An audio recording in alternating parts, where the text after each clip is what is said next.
오늘은 그 본문부터 소개를 드리게 된다면, 이스라엘 백성들이 하나님 앞에서 범죄를 하게 되는데, 하나님이 주신 계명 그리고 율례, 규례 등등을 지키지를 않았습니다. 여호와 하나님을 경외하거나 거룩히 여기지를 않았어요.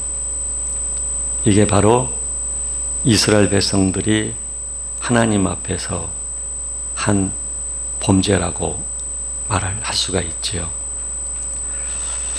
그래서 하나님께서는 그 바벨론이라고 하는 그때 당시 가장 강한 나라, 아시리아를 정복하고, 그리고 모든 힘 있는 나라들을 하나씩 공격하고 정복을 하면서 마침내 이스라엘 백성들까지도 정복을 하게 된 거예요. 그리고 이스라엘 백성들을 끌고 바벨론으로 가서 노예로 삼았던 것이죠. 이 과정에서 성전이 회파되고 성벽이 무너지고, 결국 이스라엘 백성들은 성전 중심으로 살았는데, 이제는 더 이상 성전 중심에서 하나님을 예배할 수 없는 처지에 놓여지게 된 것이죠. 온갖 수모를 겪게 되고 능욕을 겪게 되지요. 이런 세월을 70년 넘게 보내게 되어져요.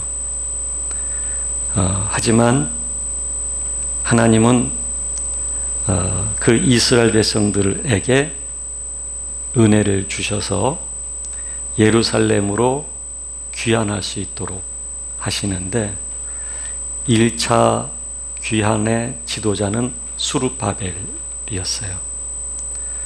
수룹바벨은 성전을 재건하는 게 주된 목적이에요.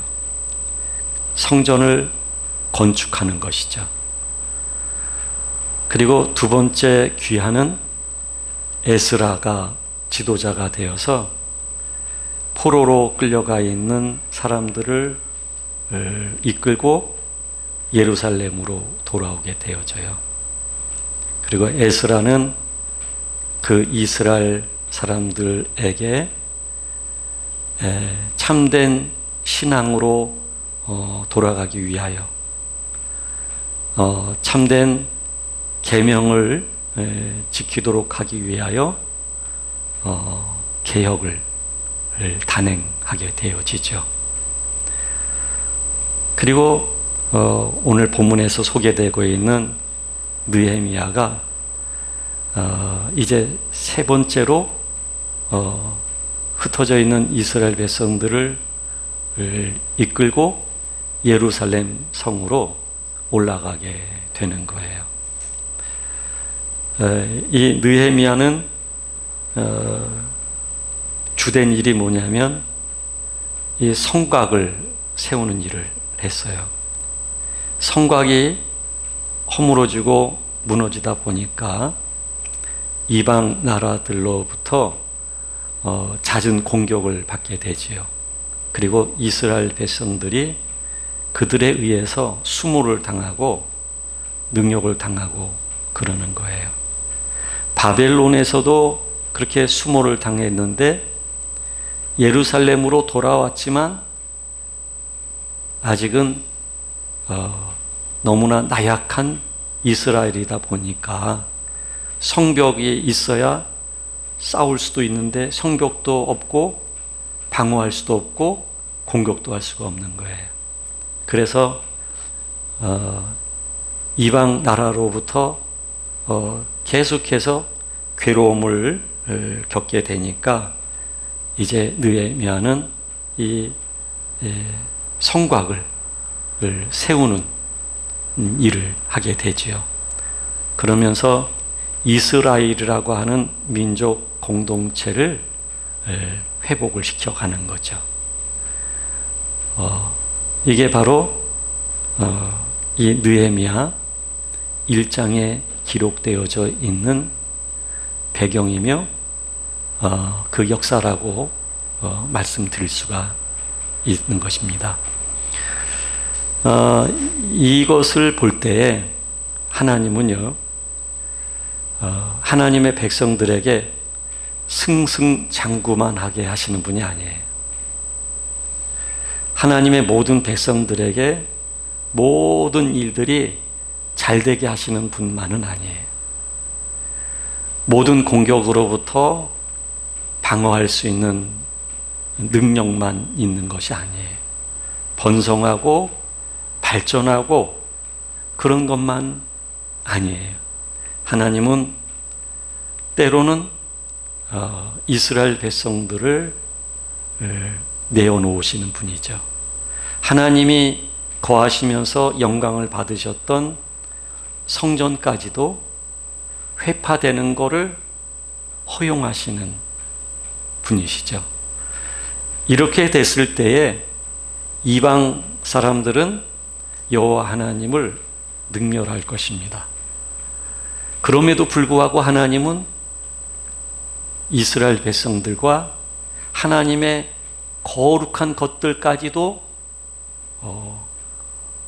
무너지고 또 허물어지는 것에 대하여 하나님은 허용하시는 것이죠. 근데 이렇게 허용하실 때에 그 원인이 있어요. 그거는 바로 이스라엘 백성들이 하나님 앞에 범죄했을 때, 이 범죄를 했을 때 하나님은 참고 또 참으셔요. 그런데 죄가 가득히 채워지게 되어지면 하나님은 이때는 허물 수밖에 없는 것이죠. 무너뜨릴 수밖에 없는 것이죠. 그렇게 해서 하나님은 그들을 깨우쳐 알게 하실 뿐만 아니라 회개와 참회를 통해서 돌아오도록 하나님은 인도하시기 위해서 역사하시는 거죠. 그래서 하나님은요, 하나님의 사람들을 얻기 위해서는 우리가 상상하지 않았던 것까지도 행하시는 분이 바로 하나님이십니다. 우리는 지금 코로나 바이러스로 인해서 굉장히 어려운 그런 시간들을 계속 보내고 있어요. 벌써 이게 몇 달인지 몰라요. 그런데 앞으로도 얼마나 더 이런 생활을 해야 되는지 이거 아직 몰라요.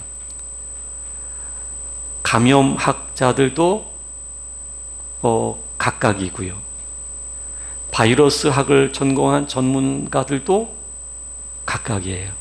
그런데 공통된 점은 단시간이 아니고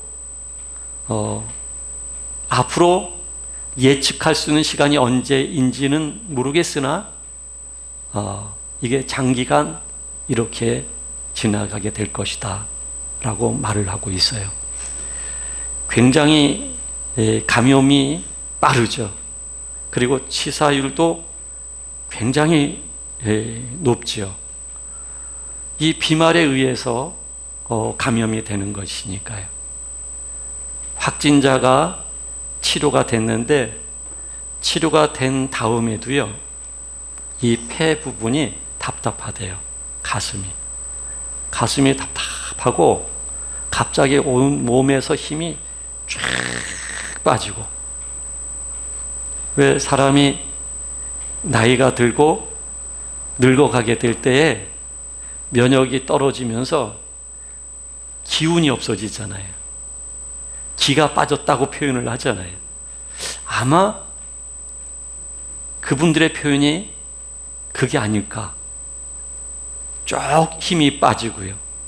그 다음에 머리는 무겁대요. 뭔가 꽉 차 있는 듯한 느낌이 든대요.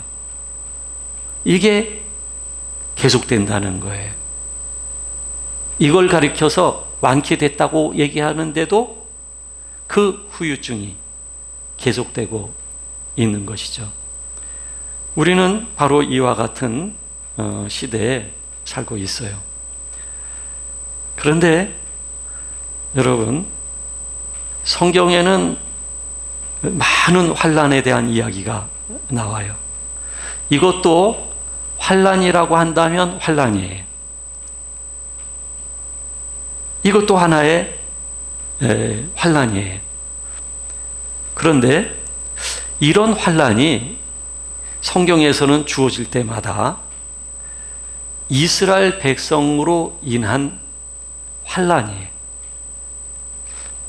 즉 하나님의 사람들로 인해서 환난이 주어지는 거예요.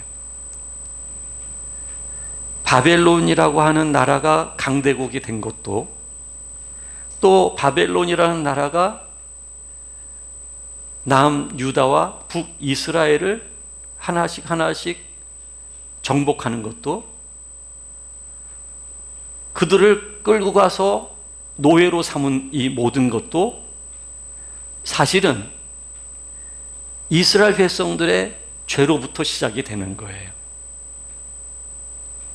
따라서 우리가 이와 같은 시대의 모든 흐름을 보게 될 때에 하나님의 구속사라고 하는 역사적 관점에서 볼 수 있어야 돼요.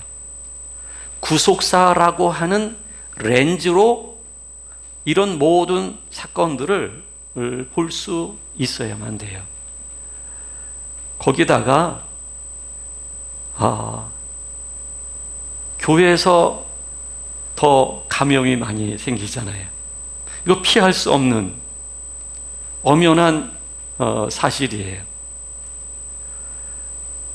이제 이런 가운데 사람은요, 나를 불편하게 하면 싫어하는 것을 아주 강하게 표현하게 되어 있어요. 나를 불편하게 하는 게 교회다는 것이죠. 그래서 지금 교회는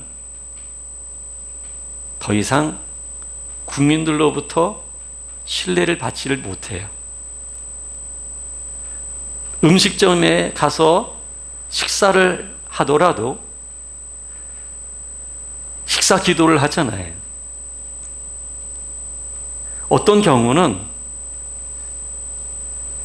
똑같이 마스크도 끼고 식사할 때만 마스크를 벗었고 그랬는데도 불구하고 믿지 않는 분들은 기도하는 모습을 보고 교인이구나, 마치 교인이 바이러스균처럼 생각을 하고 비난을 하고 그러는 거예요. 우리나라 큰 종교들이 있죠. 불교도 있고 천주교도 있고 우리 기독교도 있고, 그런데 지금 가장 국민들로부터 신뢰받지 못하는 종교가 우리 개신교예요.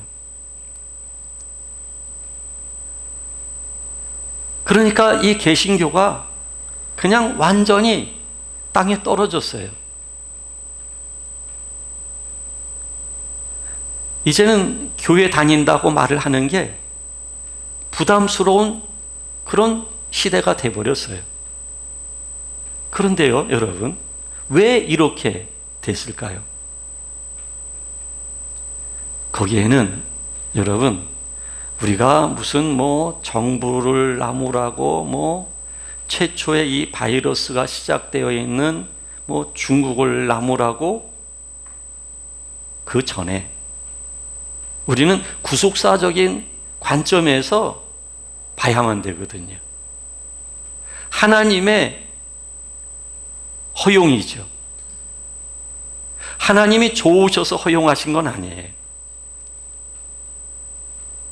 이놈들 내가 혼을 내야 되겠다 해서 하신 것도 아니에요.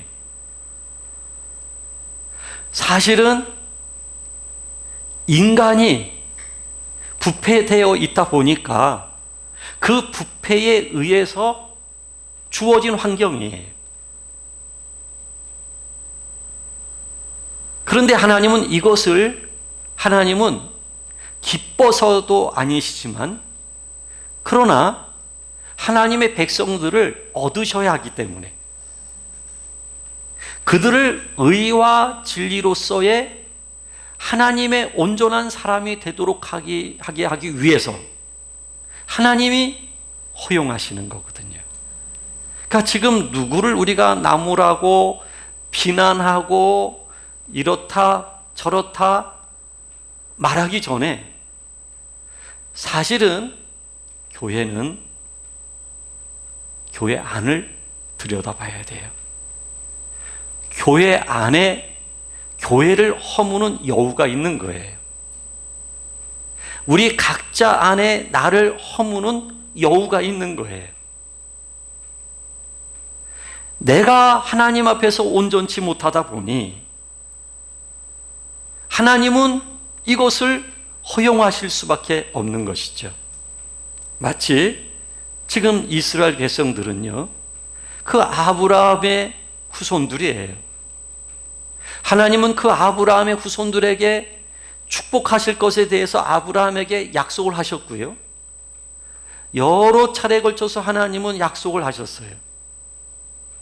하나님이 사랑하시는 사람들이에요. 하나님이 선택한 사람들이에요.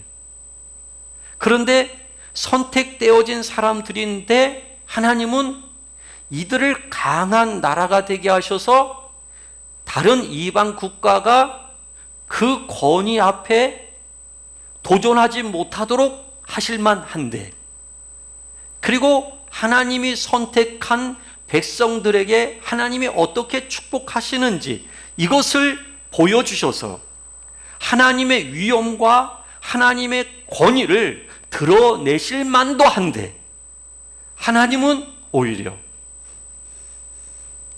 그들을 처절하게 무너뜨리시는 거예요.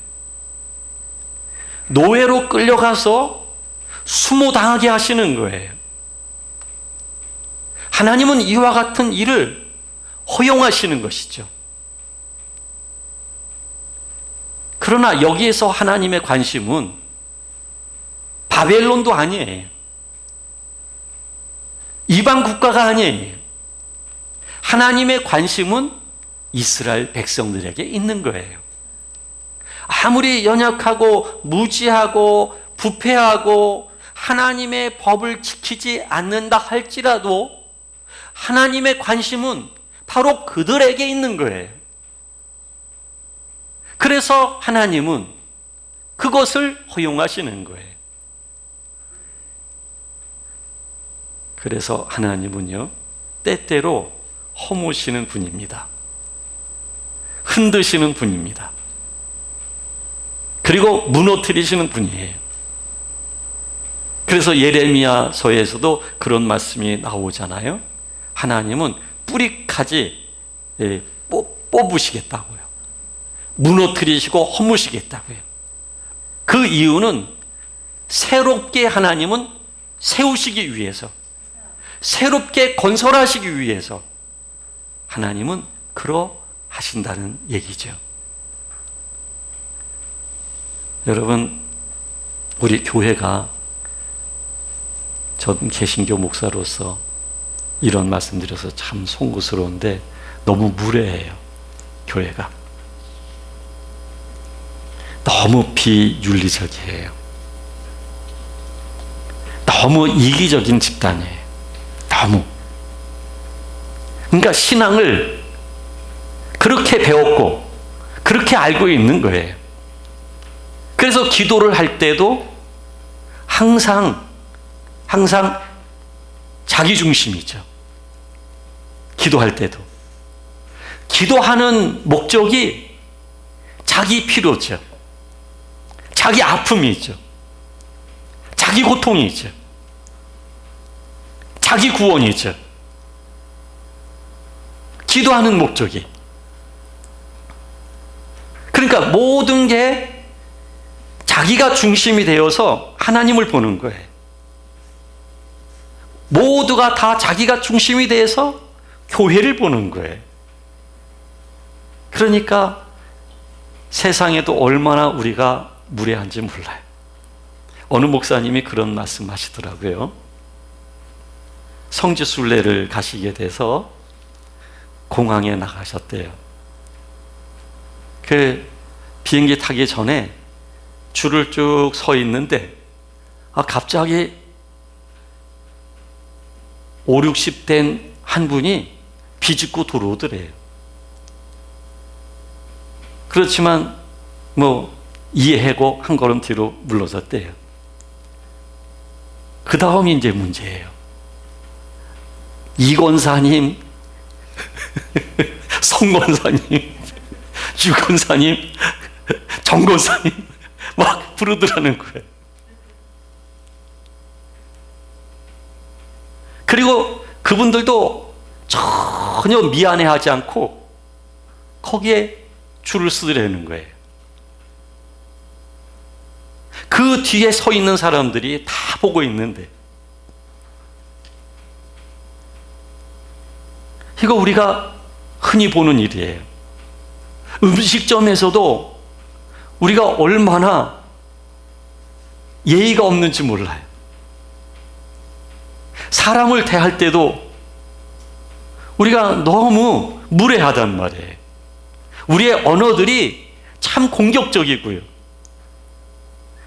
믿으면 모든 게 되죠, 물론. 근데 믿으면 된다고 하는 그 적극적인 열정이 사람을 아프게 하는 거예요. 세상의 어떤 공동체 질서를 무너뜨리는 거예요. 그리고 내가 하나님을 믿기 때문에 죽음에 대해서 자신이 있는 거예요. 죽으면 천국 간다고 자기 스스로가 생각하기 때문에.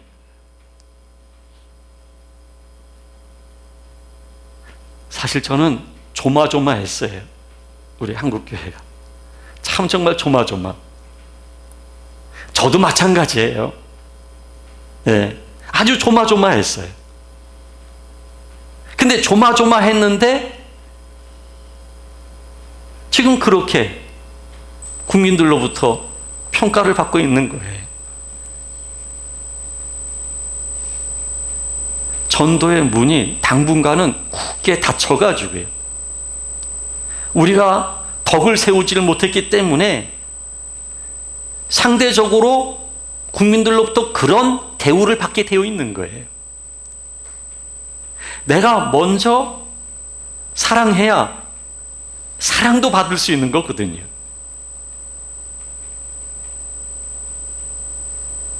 그래서 하나님께서는 우리를 허무시는 거예요. 이런 불편한 것을 통해서 우리를 허무시는 거예요. 근데 여기에서 우리가 불편하다, 괴롭다, 언제까지 이럴 건가 보다는 이럴 때는 여러분 정말 조용히, 아주 조용히 하나님 앞에서 내가 충분히 시간을 가질 수 있어야 돼요.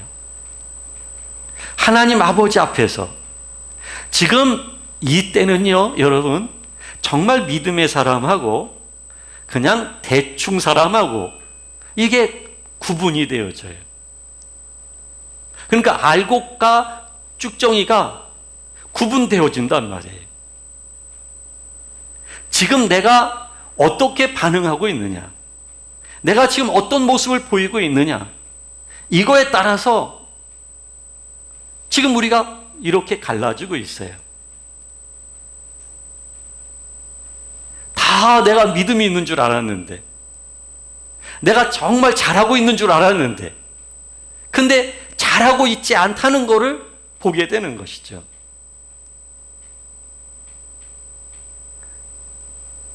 지금 하나님은요, 알곡은 알곡대로 지금 모으고 계셔요.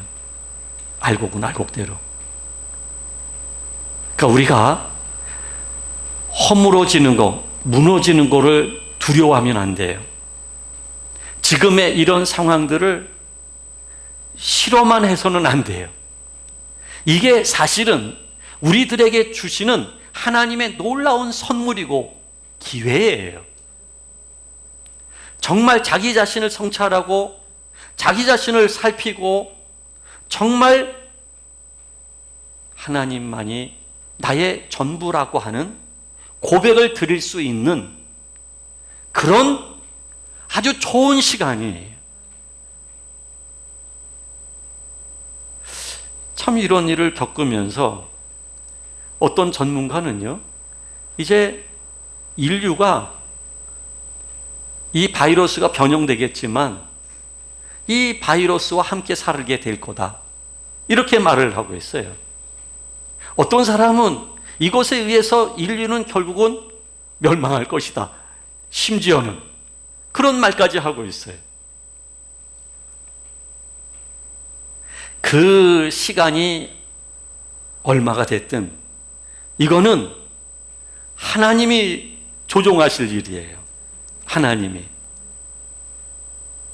정말 하나님은 간단한 거예요. 아주 간단하게 역사하시면서 끝일 수도 있으신 분이에요. 하나님은. 근데 이 바이러스보다 간단하지 않는 게 바로 우리들이에요. 바이러스는 간단한데 근데 우리가 간단하지 않는 거예요. 아직도 옛 습관에 우리가 묶여서 살고 있어요. 어제나 오늘이나 똑같아요. 1년 전이나 오늘이나 똑같아요. 아직도 똑같아요. 그러니까 하나님께서는 우리를 흔드시는 거예요. 우리를 흔드셔서, 여러분, 아직까지는 그래도 우리가 숨 쉬어요. 아직까지는 숨 쉬어요. 근데 숨 쉬는 것조차 힘든 상황이 올 수 있거든요. 개인적으로도 올 수 있고요. 정말 신음소리가 흘러나오는 거죠. 그러니까 걸을 때도 주여, 이게 한숨과 더불어 나와요. 주여 하고 한숨과 더불어. 그 한숨이 나로 하여금 괴롭다는 것을 의미하겠지만, 그러나 그 주여 주여 하는 그 한숨이 지나가게 되면 여러분, 한숨이 변화해서 감동이 흐를 거예요. 그 감동이 흐른다는 것은 하나님이 단순히 환경을 바꿔주셨다는 의미가 아니고, 환경은 여전한데 하나님이 바꾸신 거는 우리들 자신인 거죠. 그 신음소리가 나올 수밖에 없도록 하나님이 우리를 이끄셨기 때문에, 우리를 그렇게 하나님이 누르셨기 때문에, 하나님이 우리를 이렇게 누르시거나 제어하시지 않으시면요, 우리는 희망 없는 사람들이에요. 우리 입에서 나오는 말이요, 환경에 따라서 확확 달라져요. 예? 우린 그런 사람들이에요. 그래서 하나님께서는 우리들을 누르시고, 예, 때로는 억압하시고, 근데 이 누르고 억압하시는 게 그냥 하나님의 심판, 징계로만 생각하면 곤란해요. 요 안에서 우리는 자유를 얻어가는 거예요. 우리는 더 하나님의 사람으로서의 변화가 주어지는 거예요. 그래서 변화는요, 사실은 내가 변화를 추구해 가는 게 아니고요, 하나님이 변화되어지도록 인도해 가시는 거예요. 우리가 할 줄 아는 것은 스스로 변화는 못 시키고, 변화하지 않으려고 거부할 줄만 우리는 아는 사람들이에요. 계속 거부할 줄만 알아요.